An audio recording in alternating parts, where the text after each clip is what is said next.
Atos do Espírito Santo através dos apóstolos.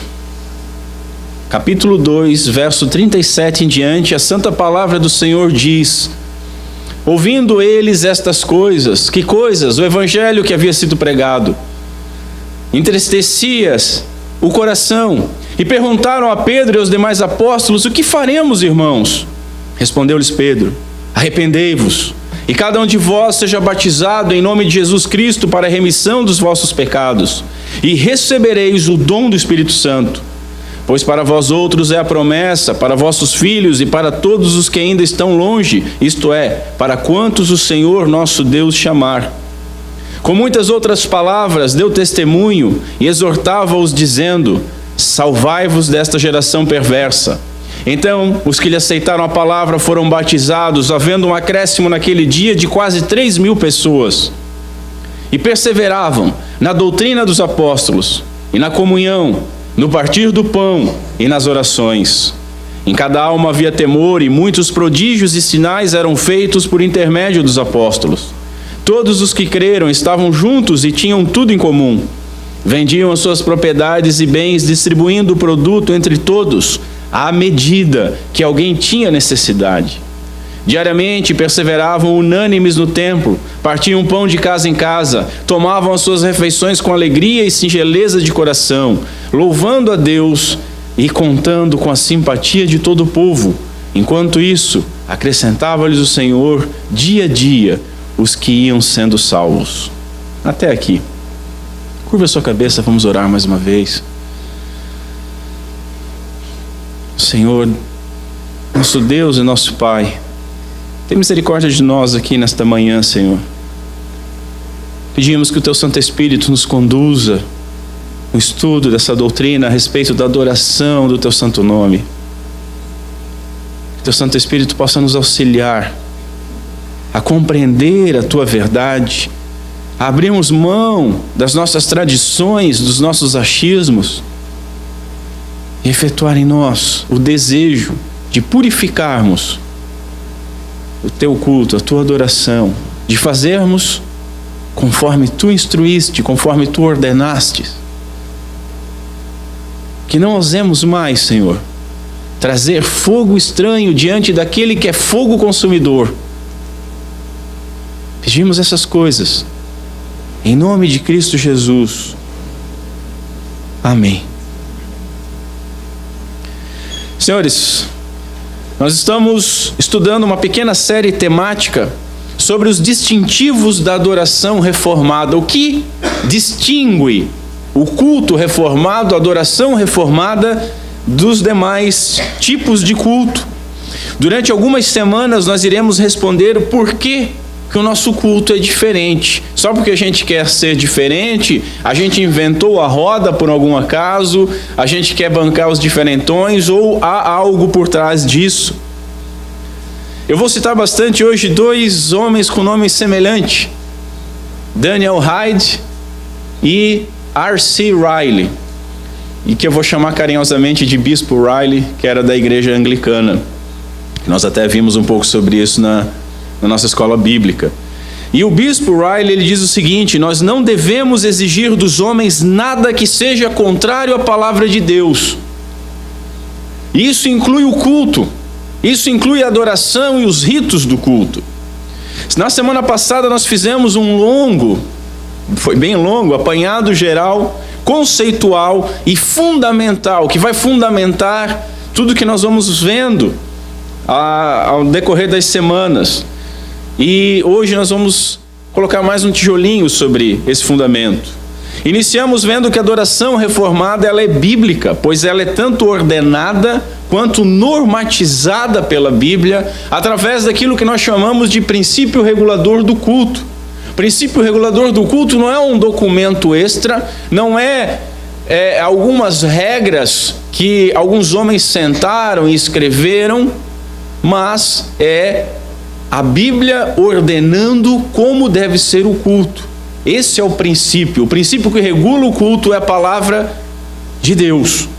Nós vimos que o reformado sabe que a sua principal finalidade é glorificar a Deus e se regozijar nele plena e eternamente, sendo essa a primeira questão do nosso breve catecismo. Mas ele também sabe que as Escrituras do Antigo e do Novo Testamento, todas elas nos dirigem quanto à maneira de glorificar a Deus, e isso é questão 2 do breve catecismo. O crente reformado entende que Deus deu ordens quanto ao culto e ao dia do Senhor, o Shabá cristão, nos 4 primeiros mandamentos. E por fim nós vimos alguns aspectos do que devemos fazer no culto, que a Escritura é a nossa única regra de fé e prática. Isso é o que significa o princípio regulador de culto. Isso nos ensina o que podemos fazer e o que não devemos fazer. O que a Bíblia manda a gente fazer, nós fazemos. Aonde ela silencia, nós não temos autoridade nem autorização para fazermos alguma coisa. Se ela não manda fazer, nós não fazemos. Assim vimos que o único objetivo do culto, vejam só, é adorar o objeto do culto, o Deus digno de toda honra e toda glória. E no culto, nosso Deus diz a nós: eu serei o seu Deus. E através da palavra de Deus, respondendo através da palavra de Deus, nós então dizemos: e nós seremos o seu povo. Hoje, nós continuaremos estabelecendo que a adoração reformada é bíblica. Veremos que a igreja é a comunidade de fé com a missão de adorar. Que a Bíblia determina o que a igreja deve fazer, ou seja, tanto a suficiência das Escrituras, quanto o papel executivo da igreja. A igreja não cria coisas, ela executa aquilo que Deus ordenou. E veremos ainda que o nosso culto é bíblico, por causa daquilo que compõe a nossa liturgia. Você já ouviu, por acaso, alguma vez, alguém dizendo o seguinte: olha, o culto da nossa igreja é bem bacana, o nosso culto não é bíblico?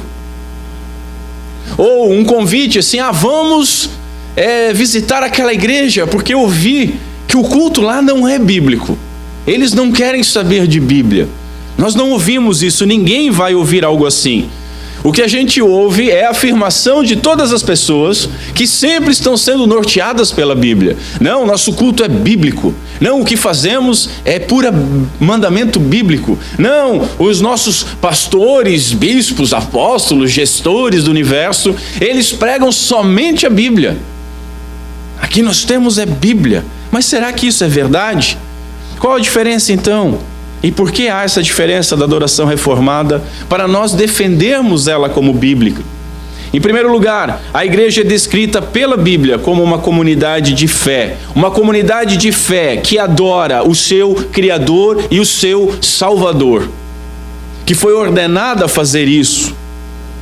Primeiramente, fala-se hoje muito a respeito de fé. Todo mundo fala a respeito de fé, mas muito pouco sobre a Bíblia. Muito pouco sobre a Bíblia. Fé, em muitos lugares onde aparece na Escritura, não é algo subjetivo. Mas fé, quando nós lemos, ela está significando um conjunto de doutrinas, como muito bem foi lembrado hoje na escola bíblica. Guardar a fé não é você pegar um sentimento, colocar numa garrafa e guardar. Guardar a fé é guardar aquilo que você crê, ou seja, um conjunto de doutrinas. Hoje fala-se de fé na fé. Nosso país é um país altamente sincretista, onde todas as denominações sofreram muitas intervenções de outras religiões. E é normal nós vermos o povo brasileiro ser descrito como um povo que tem fé. Você vê em entrevistas as pessoas dizendo: não, eu tenho fé. Mas fé no quê? Que fé é essa? Que fé é essa? O que é fé? As Escrituras nos dizem o que é. Fé é a certeza de coisas que se esperam e a convicção de fatos que não se veem. Hebreus capítulo 1. Certeza de coisa que se espera e fatos que não se veem. Que fatos são esses? Aqueles revelados por Deus na sua palavra. Para nós termos fé em alguma coisa da Escritura, nós temos que conhecer a Escritura. Eu creio que a Bíblia é a palavra de Deus. mas não sabe o que a Bíblia diz. A fé vem pela pregação, e a pregação, a única pregação verdadeira, vem somente pela palavra, diz Paulo em Romanos 10. O que nós temos aqui? O que norteia a nossa fé, senhores? Qual é a matéria-prima que o Espírito Santo de Deus usa para edificar o dom da fé? Dom esse que ele tanto distribui, quanto ele forma nos eleitos de Deus. A palavra. É a palavra a matéria-prima. A palavra de Deus. A fé vem pela pregação da palavra. A fé não vem pelo teatro. A fé não vem pela dança. A fé não vem por vitrais bonitos na igreja. A fé não vem por roupas sacerdotais. A fé não vem por show de luzes, como nós vemos em muitos lugares. Mas a fé vem pela palavra. Paulo fala sobre a igreja sempre aprendendo e sempre ensinando. Essa é a função da igreja. E aí nós podemos ver ele falando sobre palavras de fé em 1 Timóteo 4, sã doutrina em 1 Timóteo 1, ensino sadio em 2 Timóteo 4, sãs palavras em 1 Timóteo 6, boa doutrina e palavra fiel em 1 Timóteo 4 e Tito, capítulo 1. De modo que aprendemos com Paulo ainda em Colossenses, capítulo 3, verso 16, que a palavra de Cristo, ela deve habitar ricamente em nós. Habitar ricamente em nós. E é para isso que nós nos reunimos em assembleias. Assim como Israel se reunia em assembleias. E essa palavra assembleia, no hebraico, quando é traduzida para o grego, é o nosso termo eclesia, que é a igreja. Os tirados de fora eram tirados do mundo e enxertados em Israel. Mas nós somos enxertados em Cristo Jesus, a videira verdadeira, que inclusive Israel deve ser enxertado nela, porque ela era a videira brava. Tirados de fora, e tirados de fora para habitar ricamente a palavra, para estudar a palavra. Por isso, senhores, a adoração reformada, ela é marcada pela saturação das Escrituras, diz um teólogo, saturação das Escrituras. O sola Escritura, ou somente a Escritura, e o princípio regulador de culto, eles partem do princípio que Deus requer tudo o que nós creamos e tudo o que Ele exige que nós façamos, absolutamente tudo isso está revelado na sua palavra, na Escritura, revelado de forma clara, ou sendo entendida de forma lógica, como vai dizer o nosso catecismo. Ela é suficiente, a Escritura é suficiente, não são regras de homens, não são liturgias e ritos de homem, mas a Escritura. Assim, senhores, cada aspecto daquilo que fazemos, cada rito, cada ação, cada vez que se abre a boca na igreja, ou se faz um movimento como a ceia, ou o batismo, ou o cântico, ou cada vez que não se faz um movimento como palmas, giro no espírito, danças, correrias pela igreja, nós apresentamos então uma linguagem bíblica, um porquê normatizado pela Escritura. O que nós fazemos? Nós lemos a Bíblia, nós cantamos a Bíblia, nós oramos a Bíblia, nós pregamos a Bíblia e nós respondemos a tudo isso pela Bíblia. Saturação da Escritura. Há um teólogo que diz que não teremos Jesus no centro do nosso culto se a palavra dele não estiver no centro do nosso culto. Não há como dizer que nós adoramos a Cristo Jesus, que Jesus é o centro do nosso culto, se a sua palavra é desprezada, é colocada de lado, de escanteio. É mentira se nós fizermos isso. Infelizmente isso acontece. Eu já falei algumas vezes aqui desse púlpito, de um convite que me marcou profundamente. Vamos lá na minha igreja. Lá tem bem pouca palavra e muito poder. A palavra é bem curtinha, mas é cheio do poder de Deus. Logo para mim e para minha esposa isso. Bem pouca palavra. É quase uma contradição do que eu disse no início. A nossa igreja, ela é não bíblica. É quase uma contradição, só que dito de outra forma. Ou vamos no nosso culto, ó, lá ninguém enche o saco com Bíblia. Mas a gente gira no Espírito e tem profecia. E tem poder, a gente sente Deus. Para que ouvir Deus? Para que ler a palavra de Deus? Nós podemos sentir. Há também algo que me marcou profundamente, que eu já falei algumas vezes aqui. Estando em São Paulo, uma igreja gigante que tem pelo país inteiro, aquelas igreja moderninha que bota prancha de surf para ser púlpito. Ele fez uma oração apostólica, e na oração ele pediu perdão a Deus pelos homens que pregam mais de 10 minutos. E o povo eufórico: isso, Senhor, perdão daqueles trouxas que ficam pregando a palavra de Deus por mais de 10 minutos, nós não precisamos disso. Isso veio logo depois, a 1h30, dançando reggae a meia luz. E depois mais 1 hora de reggae a meia luz.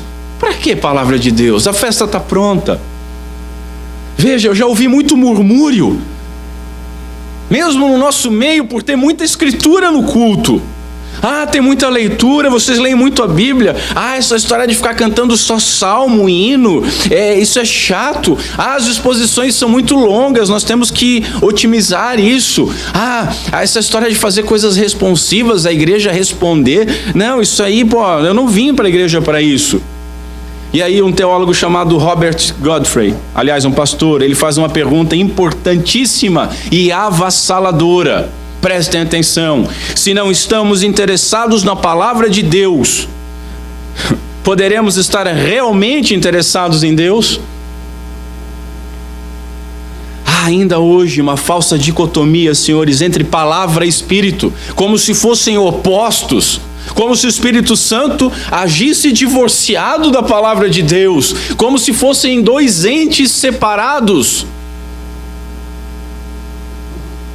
Mas não é assim. Não é assim. O que a Escritura nos diz?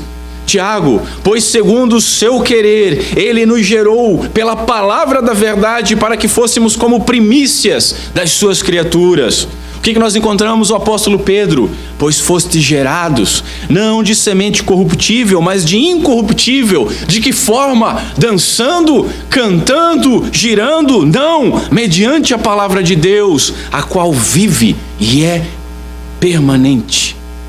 O próprio Jesus nos ensina lá em João capítulo 6, o Espírito é que vivifica. Está falando em Espírito. A carne para nada se aproveita. As palavras que eu vos tenho dito são Espírito e são vida. E um pouco antes Jesus disse: pois o enviado de Deus fala as palavras dele, porque Deus não dá Espírito em medida.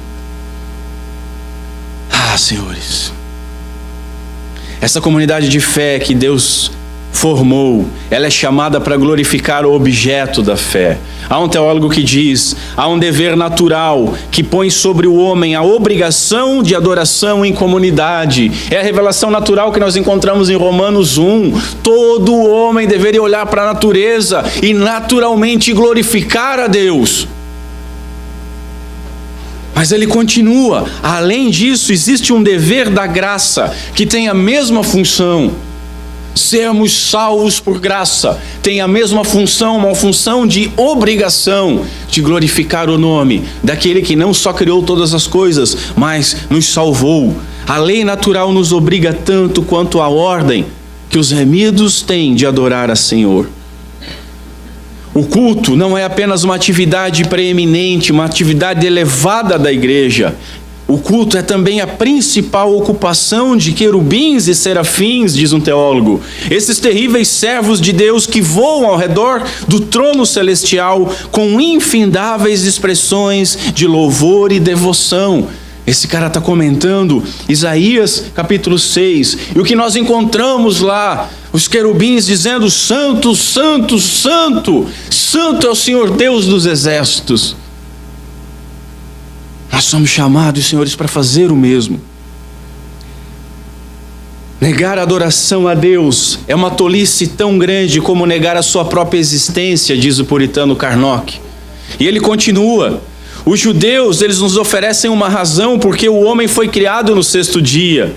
Foi criado para que começasse a sua existência adorando o seu Criador logo no dia seguinte, no Shabá.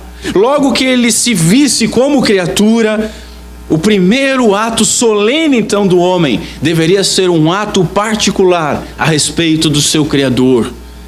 O homem foi criado para glorificar a Deus. É a finalidade principal do homem.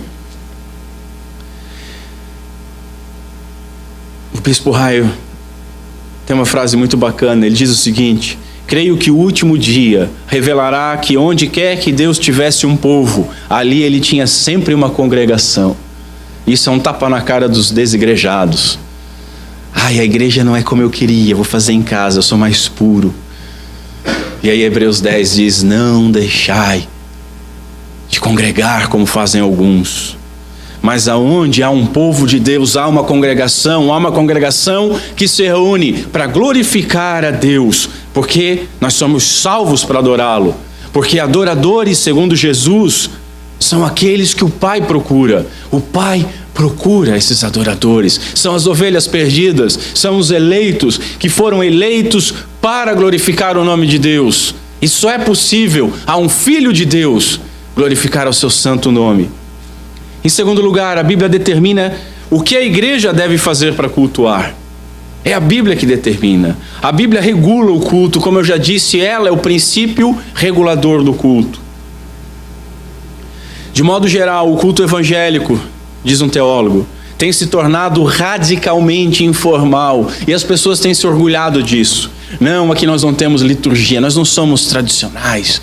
Aqui é bem despojado. É quase como se você fosse sentar numa cafeteria para tomar um café e jogar uma conversa fora e ouvir, quem sabe, uma MPB.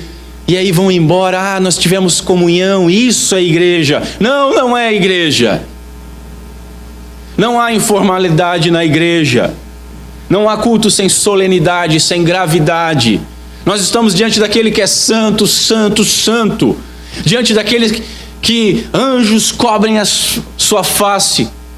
Que homens como Pedro se jogam no chão e dizem: se aparta de mim, Senhor, porque eu sou pecador. E os homens não. Aqui é informal. Continua o teólogo dizendo que os cultos hoje têm se tornado presunçosamente inovadores. Todo mundo tem uma ideia para agradar a Deus. E biblicamente empobrecidos. Você pode ficar às vezes em alguma celebração de 2 horas, 2h30, e você não vai ouvir Bíblia. Não, mas eles leram a Bíblia. Sim, leram um verso aqui, um verso ali, um verso lá, sem contexto, pretexto, para falar o que quiser. Mas ele falou da Bíblia. Satanás também falou da Bíblia. O próprio Senhor Jesus. Isso não significa absolutamente nada. Calvino diz que o nosso coração é uma fábrica de ídolos. Isso é verdade. É só ver a história do povo de Israel. E quando nós vemos a história do povo de Israel, você não tem que olhar lá e dizer: que povo chato. Você tem que ler lá e se identificar no meio daquele povo, dando ouro para fazer um bezerro de ouro, murmurando, reclamando. Aquele povo somos nós. Nosso coração é uma fábrica de ídolos. E Calvino continua dizendo: a nossa insensatez é tanta que quando somos deixados livres, tudo quanto podemos fazer é nos transviar. E depois, uma vez desviados da reta vereda, não há fim para os nossos extravios, até que nós acabemos soterrados debaixo de uma multidão de superstições. Será que ele errou? Hoje você entra em alguns lugares que se dizem igreja evangélica, com todo o respeito às religiões afro-brasileiras, afrodescendentes, ou sei lá o quê. Mas cada um no seu quadrado, e você entra em algumas igrejas que se dizem evangélicas e você não sabe se está num centro de macumba. Você não sabe se está num carnaval fora de época. Você não sabe se está num boteco.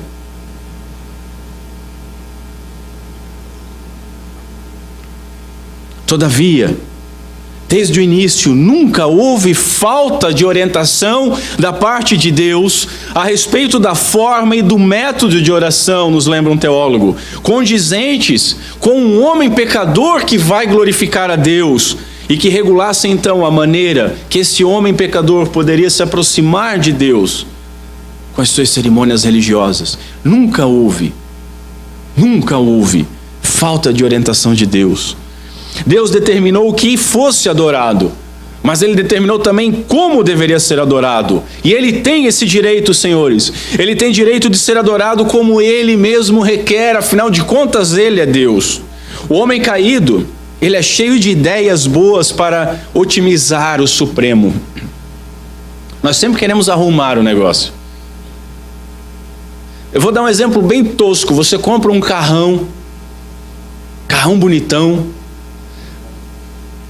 que foi trabalhado por engenheiros, no plural, com a mais alta capacidade, e aí nós compramos já cheio, não, vamos melhorar, vamos rebaixar, vamos cortar mola, vamos botar isso filme, vamos mexer aqui, vamos mexer ali. A gente sempre quer mexer em alguma coisa. É o nosso espírito. Só que nós levamos isso também para as coisas de Deus. Não, nós podemos fazer diferente. Nós podemos colocar um sorriso nos lábios de Deus. Vamos fazer uma coisa surpreendente. Surpreender a Deus? E eles creem que podem surpreender a Deus mesmo. A realidade é essa. Porque quando você perde a doutrina, quando você perde a teologia, quando você perde a Bíblia, você perde Deus. E aí você cria um Deus à sua imagem e semelhança. E um Deus, à nossa imagem e à nossa semelhança, vejam só, ele pode ser surpreendido. É o que acontece. Todavia, o culto, senhores, ele não é determinado por aquilo que nós achamos bonito. O culto não é determinado por aquilo que funciona, ou que é agradável, ou mesmo que possamos ou não possamos gostar. Não é assim que o culto é regulado. Eu gosto de um culto mais assim, mais assado. Eu gosto que o culto tem que ser assim. Aí eu me sinto bem, aí eu vou. Como é que é o culto na igreja de vocês? Ninguém pergunta isso para ouvir assim, o nosso culto é bíblico. E se você responder o nosso culto é bíblico, a pessoa vai dizer, não, tá, mas como é que é a música? Como é que é o espírito do culto? É avivado assim, porque... Ok, tudo bem. Você quer um culto assim, um assado? O dia que o culto for para você, você escolhe a forma de culto. Mas até onde eu entendo, o povo da fé foi chamado para cultuar o Deus que fez, criou e o salvou. Então o culto não é a você, meu amigo. O culto é a Deus. E é do jeito que Ele prescreveu, não é do seu jeito. O culto é ao Senhor. Ou será que você já está tão idólatra que nem lembra mais de glorificar a Deus e quer mesmo é ser agradado? É uma resposta que nós temos que dar sinceramente aos nossos corações. Afinal, o culto não é aos outros. O que eles vão pensar, aos visitantes. O culto não é a nós, o culto é a um Deus excelso. Nós vimos um pouco sobre isso na última semana. O Catecismo Maior, na pergunta 110, fala das razões anexas ao segundo mandamento.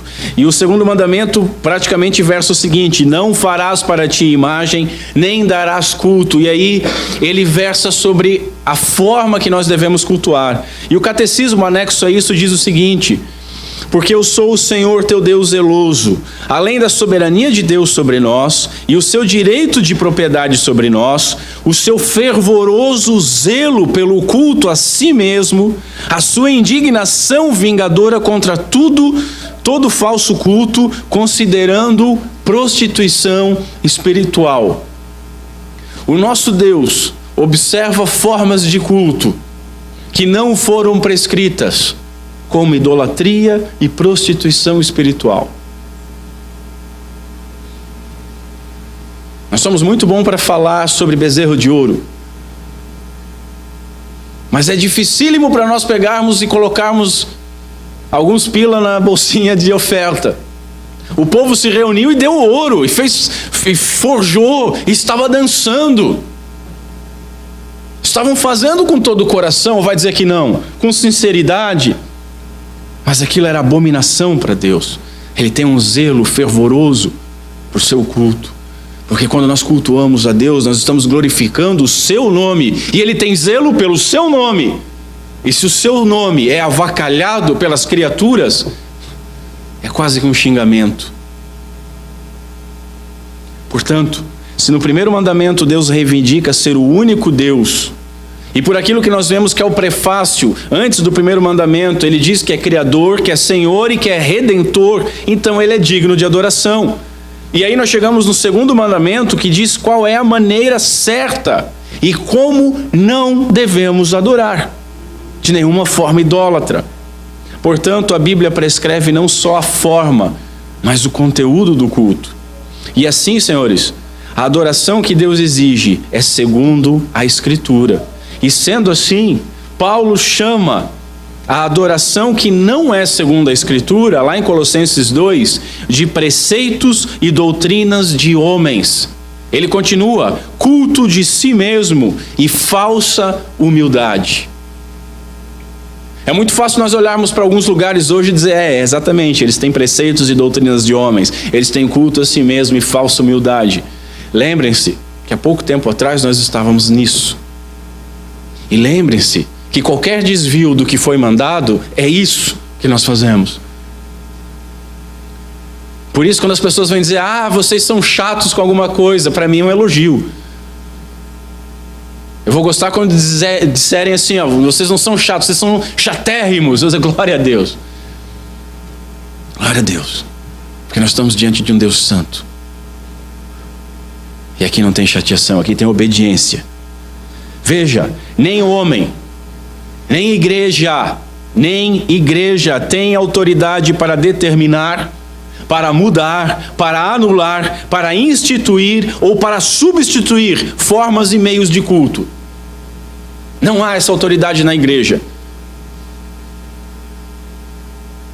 E aqui eu me valerei bastante de um teólogo, falecido em 1868, um verdadeiro profeta, Bannerman.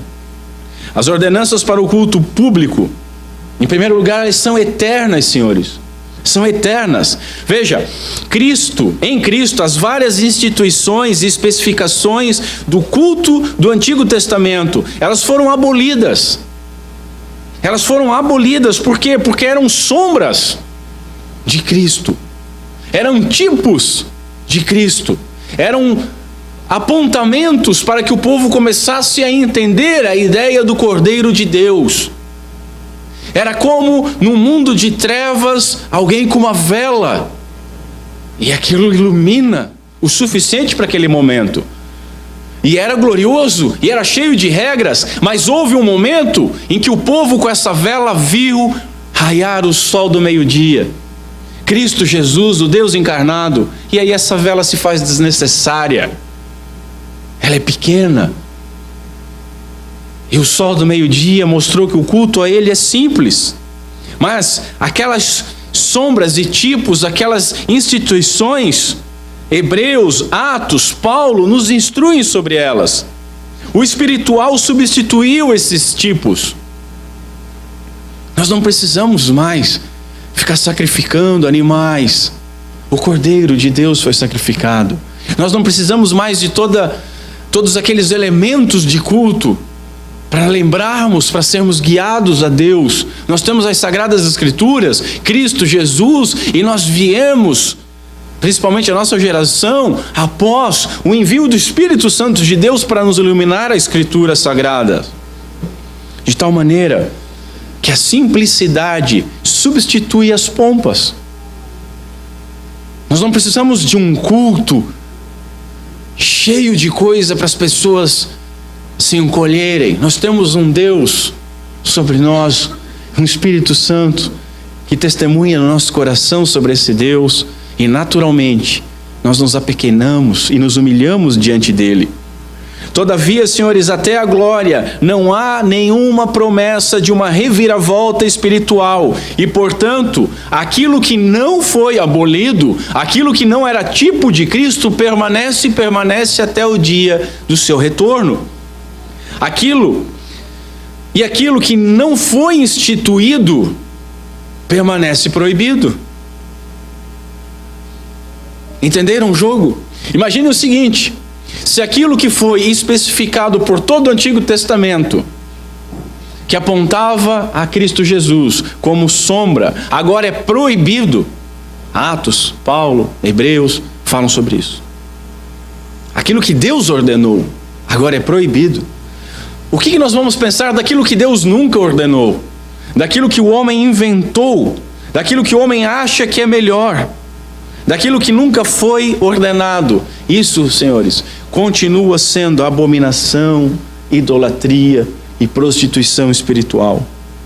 Os ritos, os conjuntos de cerimônias, que rito é um conjunto de cerimônia, as ordenanças, elas não ficaram sobre a sabedoria ou a criatividade do homem caído, do homem pecador, do homem carnal. Mas observe, foi ordenada e regulada pelo Criador, pelo Senhor, pelo Redentor, através da sua palavra. Sendo assim, senhores, somente a Bíblia que determina estes assuntos.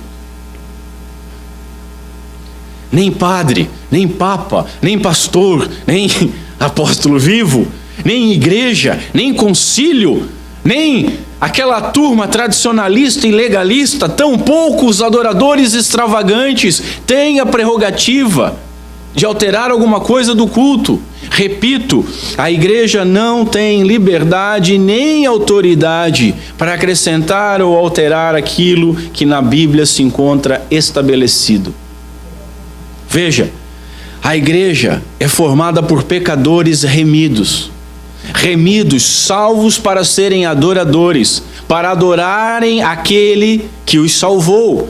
Assim, senhores, o pecador não tem direito nenhum de determinar, pelo contrário, ele deve de modo submisso aprender de Deus, tanto as condições como a forma em que Deus permite a sua aproximação com o propósito de adorá-lo. Se nós podemos chegar diante de Deus é porque Ele permitiu.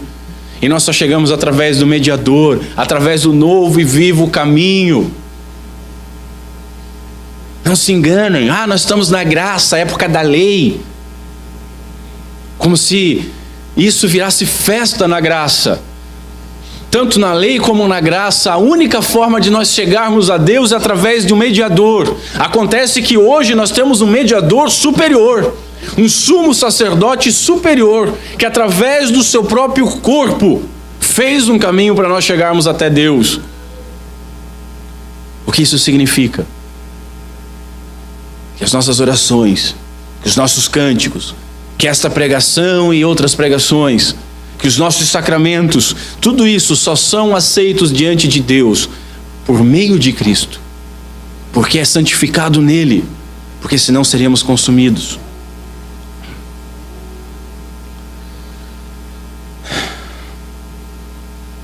Senhores, como é que nós chegamos num gabinete de prefeito?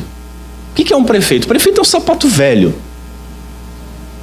O prefeito é um sapato velho, é uma calça usada. Se for do meu tamanho, é 80 quilos de esterco, que um dia vai para a terra. Não é nada além disso. Mesma coisa para um governador, a mesma coisa para um presidente. Mas como é que você chega até ele? Você simplesmente levanta de manhã, lava a cara, pega um carro, um ônibus, vai para lá, chega lá, abre a porta e diz: quero falar contigo. Não, você tem dia para fazer isso. Você tem horário, você tem que agendar.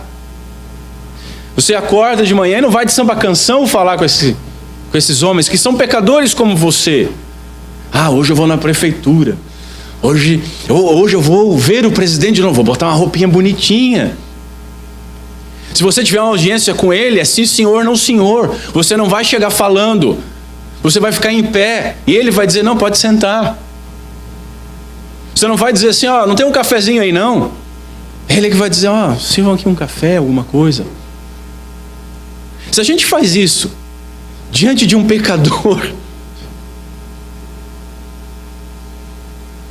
um saco de 80, 90 quilos de estrume, ele governa a cidade, Ele governa o Estado, Ele governa o país. Por que nós queremos nos portar de outra forma diante daquele que governa todo o universo, que criou todo o universo? Diante daquele que é rei sobre todos os reis. Você quer chegar de qualquer jeito? A mesma forma no tribunal. Você entra no tribunal de qualquer jeito, você não pode nem entrar de bermuda. Você vai entrar de qualquer jeito, abrir a porta do gabinete de juiz e dizer: escuta, eu quero falar um negócio contigo. Eu não sei se você já teve a oportunidade de estar numa audiência com um juiz.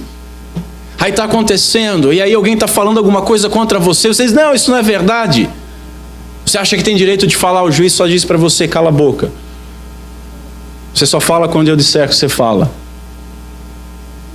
Aí o teu advogado quer falar, o juiz também diz: cala a boca você também, senão eu te tiro da sala. Está no meio de uma audiência: eu estou com muita sede, ô magrão, vê uma água aí para mim. Não tem não. Você não faz isso. Você trata Vossa Excelência. Tu não chega: ô tu, vem cá, isso aqui, não, você diz Vossa Excelência. Você se porta com respeito, tem ordem. E por que diante do juiz de toda a terra, aquele que há de vir julgar vivos e mortos, você quer se portar como se estivesse falando com um compadre? Você trabalha, você chega na sala do seu patrão, abre a sala e diz: daí mano, quero falar contigo. Não é assim. Não é assim. Você não chega lá e diz: olha, eu quero ouvir essa música aqui, ou chega com o celular tocando uma música, e aí o patrão olha para você: o que é isso? Não, eu quero ouvir essa música. Não, mas aqui não tem música. Não, mas eu quero. E eu espero que com essa música eu coloque um sorriso nos teus lábios. Ela é engraçada. Você não faz isso. E é outro pecador, outro pobre coitado como você, só está numa posição diferente. Já que eu falei em música, se o patrão chegar lá e te mostrar olha essa música aqui, aí te mostra no celular um funk, você não vai olhar para ele e dizer: isso aí nem é música, cara, tu é louco.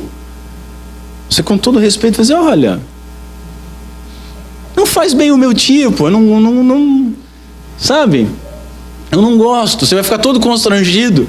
Mas essa aqui é legal, né? Aí você pensa: balança a cabeça ou não balanço, balança ou não balanço. E é só um patrão. Por que diante do teu Senhor e Salvador você quer se portar como quiser, quer cantar o que quiser, quer dançar na frente do Senhor? Dança na tua casa. Eu quero fazer um solo de guitarra para o Senhor. Não faz em casa.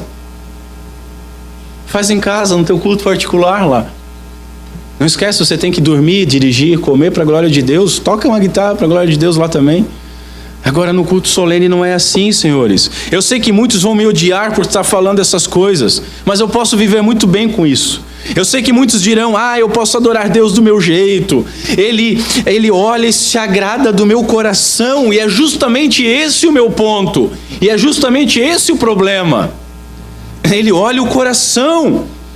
E se esse coração não suporta se aproximar do Pai em obediência à forma como Ele exigiu que nós nos aproximássemos, como é que vai dizer que ama? O puritano John Owen, ele escreveu o seguinte: se defendermos a glória de Deus, falemos a sua própria linguagem, ou então nos calemos para sempre. Ou é na linguagem dele ou se cala. Ele continua: aquilo que Deus designa por si mesmo é glorioso nele. Nossas invenções, embora nem aos nossos olhos sejam tão esplêndidas assim, diante dele são abominação, são um esforço de derrubá-lo da sua eterna excelência e de torná-lo inteiramente como nós mesmos somos. Esse é o grande ponto. Você faz de Deus um ídolo, você cria um Deus à sua imagem e semelhança, que pode ser adorado do jeito que você quer. Mas o Deus bíblico não é assim. Não é dessa forma. Talvez seja o momento de lembrarmos também uma instrução cultica que segue depois do 10º mandamento. Lá em Êxodo 20, 25, diz o seguinte: se fizeres um altar de pedra, não o farás de pedras lavradas ou trabalhadas, pois se manejares a tua ferramenta, profaná-lo-ás. O que isso quer dizer, senhores? Veja o contexto. O culto foi ordenado, foi dado os 10 mandamentos. E depois tem uma ordem ritual ordenada. Os versos 22 e 23 falam sobre imagem e vão contra a imagem. O verso 24 vai falar da ordem do altar. O verso 26 vai falar da vestimenta do sacerdote. E vai falar então de ordem e decência. E o verso 25 fala de simplicidade. O altar era para ser feito de barro. Mas se vocês fizerem de pedra, não ousem fazer um altar para o Senhor de pedras lavradas. Não ousem fazer. O homem não poderia melhorar, o homem não poderia deixar mais bonito, o homem não podia se justificar dizendo, para Deus o melhor, e tentar justificar assim a sua desobediência. A verdadeira adoração consiste em obedecer e não em sacrificar. O homem, senhores, deveria saber que uma marquinha adicionada pela mão do homem no mandamento de Deus, uma marquinha, significa completa contaminação. Quando os homens tentam melhorar o culto, eles arruinam o culto, ao invés de melhorarem.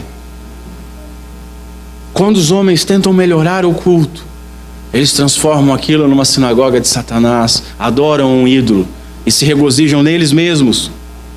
E saem felizes, contentes. Poxa, hoje o culto foi tremendo, foi forte.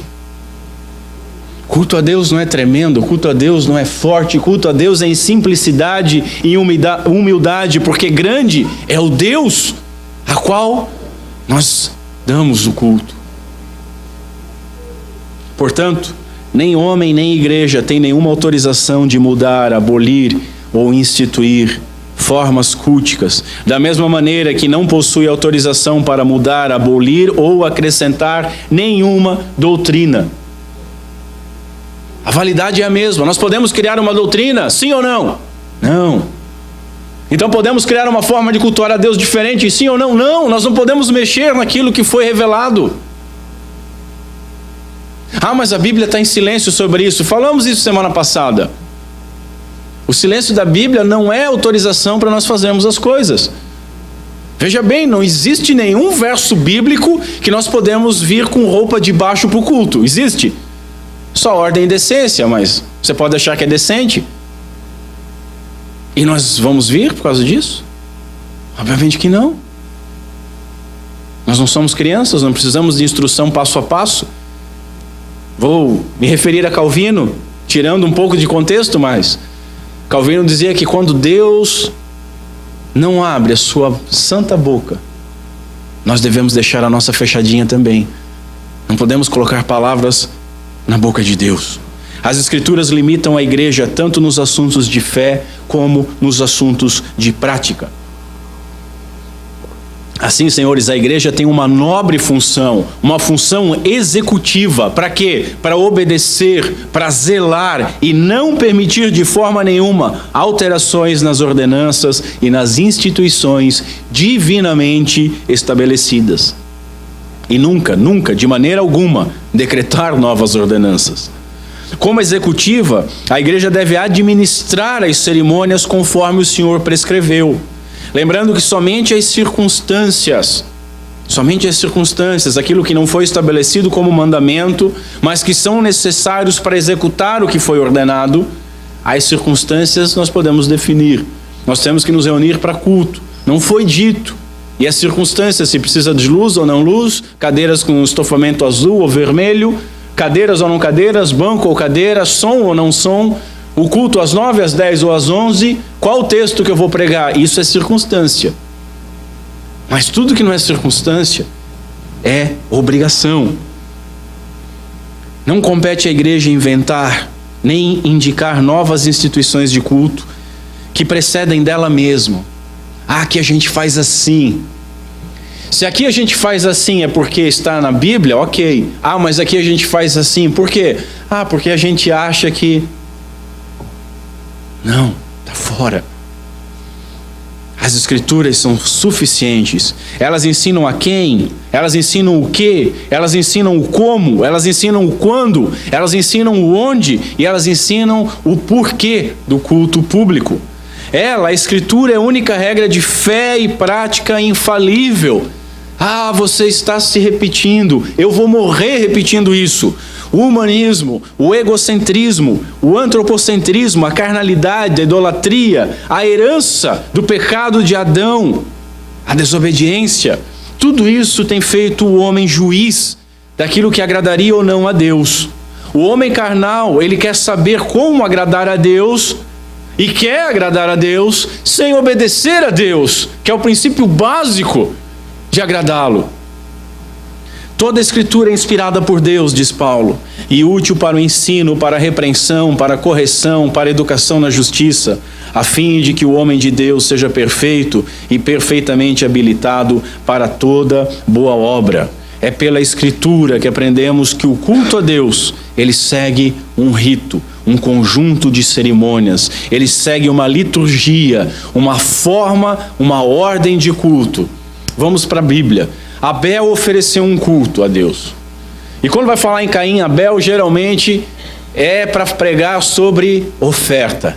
É para expropriar um pouco o bolso dos irmãos. É para dizer, não, isso aqui ofereceu o que ele tinha de mais rico e você tem que dar para a igreja. Mas o que está se falando ali não é de ofertas financeiras, mas de culto e adoração ao Deus que poupou a vida daqueles homens. Abel ofereceu um culto conforme o rito, conforme o conjunto de cerimônias, conforme Deus ordenou. Ah, mas não está escrito isso lá em Gênesis.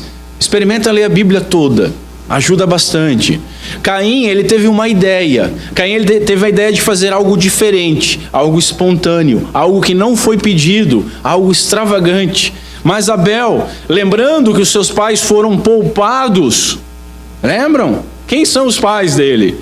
Adão e Eva. Eles foram poupados. E de que forma que eles foram poupados? Através do sacrifício de um animal.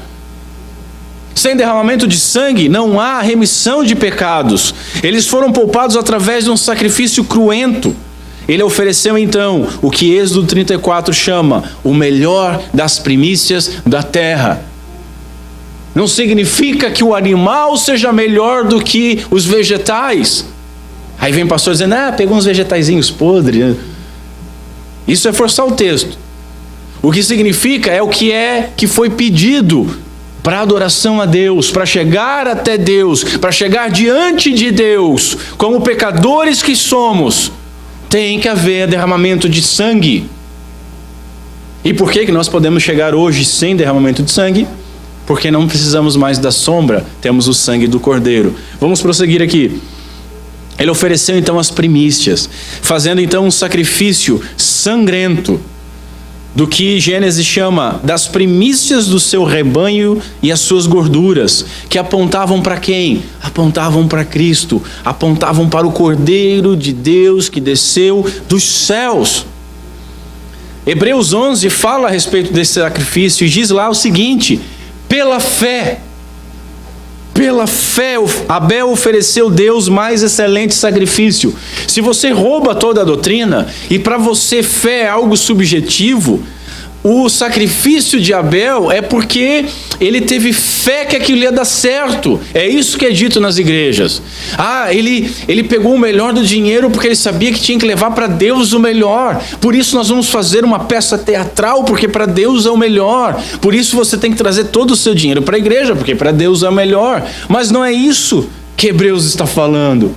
Hebreus estabeleceu que fé é a certeza das coisas que se esperam, a convicção de fatos que não se veem.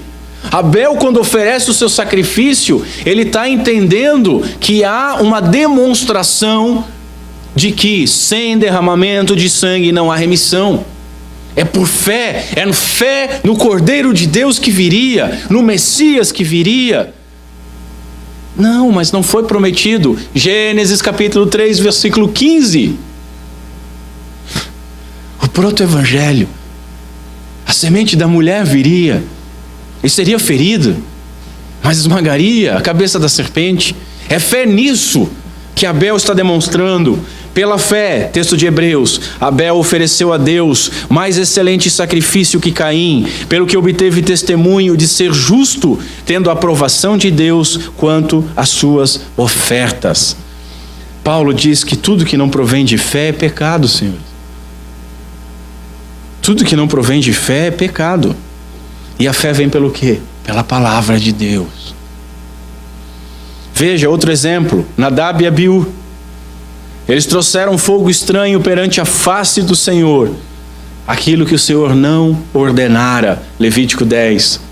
Notem, o fogo do Senhor que consumiu o sacrifício que foi feito conforme o rito, o sacrifício que foi feito conforme a liturgia por Arão, lá no capítulo 9 de Levítico. Esse fogo que se agradou e consumiu o sacrifício correto de Arão. Foi o mesmo fogo que, irado, consumiu os filhos desobedientes de Arão. Eles ousaram levar fogo estranho diante daquele que é fogo consumidor. Arão fez tudo como o Senhor ordenara. Está lá no verso 10. E olha que interessante o verso 16. E também fez chegar o holocausto e ofereceu segundo o rito. Ele ofereceu segundo o rito, segundo as especificações. Já os seus filhos não. Vamos fazer uma oferta. Eu tenho fogo, vamos fazer, vai dar certo, vai ser legal, vai ser bacana. E são exemplos para nós até hoje do que a desobediência pode fazer. Segundo o rito prescrito, o conjunto de cerimônias, aquilo que nós chamamos de liturgia. Jesus, ao comissionar os discípulos, ele ordenou o seguinte: indo, fazei discípulos de todas as nações, batizando-os em nome do Pai, do Filho e do Espírito Santo. E o que mais que ele ordenou? Só fazer discípulos? Não. Ensinando-os a guardar todas as coisas que vos tenho ordenado. Ensinando, guardar todas a que ele tem ordenado. Não tem espaço aqui para nós inventarmos absolutamente nada. Ou seja, não devemos ensinar aquilo que não foi ordenado. Jesus já havia afirmado que os religiosos, eles adoravam a Deus em vão, porque negligenciando o mandamento de Deus, eles guardavam a tradição dos homens. Aquilo que Paulo chamou de culto a si mesmo, lá em Colossenses 2:23.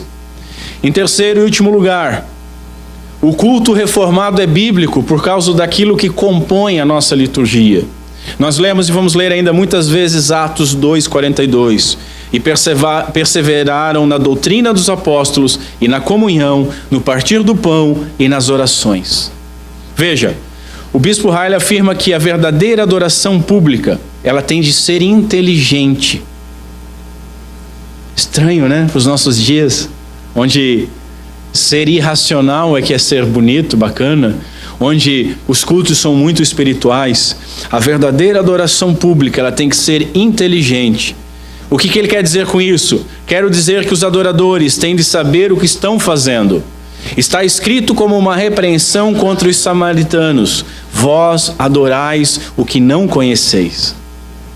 Isso me lembra de John Stott, no seu livro, pequenininho livro, Crer Também é Pensar. Ele diz assim: ao entrar na igreja, eu tiro o meu chapéu, eu não tiro a minha cabeça. Crer é uma forma de raciocínio, de pensamento. Nós não podemos exigir nada que não está na Bíblia. Paulo escreveu instruindo assim, eu quero que apresenteis o vosso corpo por sacrifício vivo, santo e agradável a Deus, que é o quê? O vosso culto racional. O vosso culto racional. Sacrifício vivo, santo e agradável. Portanto, para atender isso, senhores, a adoração pública ela tem de ser diretamente bíblica ou ser inferida das Escrituras, estando em harmonia com elas. Nós não devemos, repito o bispo Riley, não devemos exigir dos homens nada que seja contrário à palavra de Deus. A gente vai tratar disso mais profundamente na semana que vem, mas observando Atos 2:42, e perseveravam na doutrina dos apóstolos e na comunhão, no partir do pão e nas orações. O que nós temos aqui? Em primeiro lugar, comunhão. O que é comunhão? Vínculo do amor.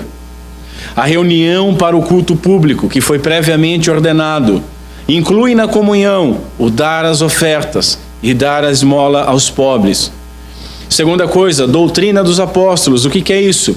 Ensino de palavra, leitura, cânticos, exposições, profissão de fé, leitura de credo, leitura responsiva. Tudo isso está incluso aqui.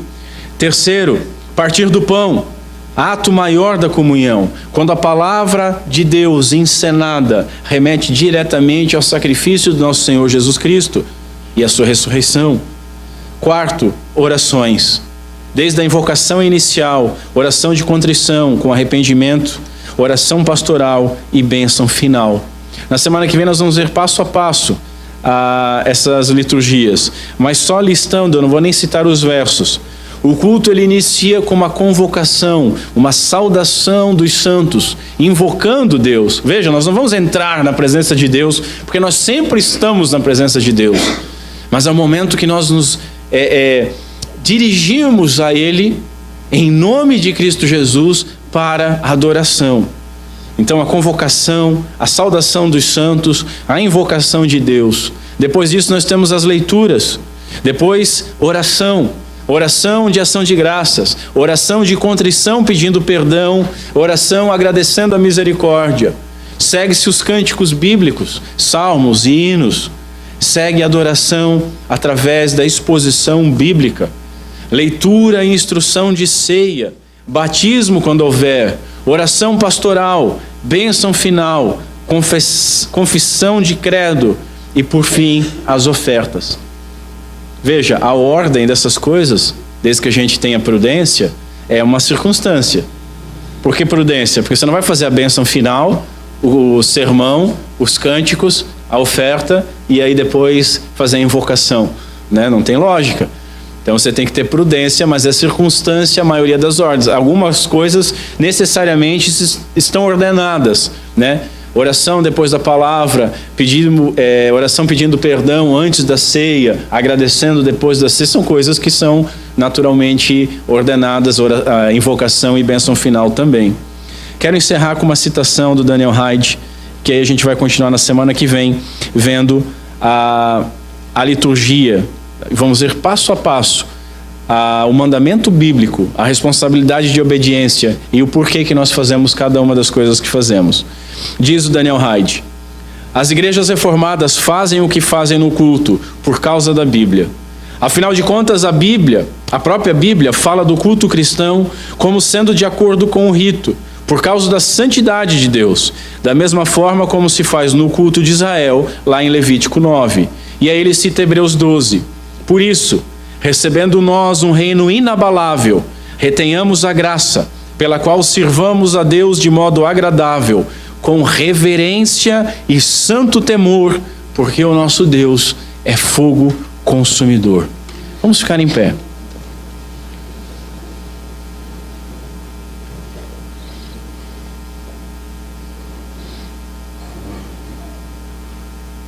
Curva a sua cabeça. Senhor Deus, nosso Pai, nós te agradecemos pela Tua palavra, pelas instruções. Te agradecemos porque Tu não nos deixou sem ordem, sem leis. Te agradecemos porque Tu não cobra aquilo que Tu não deixou registrado. Pedimos perdão porque não conhecemos a Tua palavra. Pedimos perdão por muitas vezes e muitas formas de culto que tivemos, adotamos, que contrariam a Tua palavra. Não é suficiente dizer que foram feitas de coração e com sinceridade, porque nós tínhamos a Bíblia, mas pedimos perdão, sem justificativas.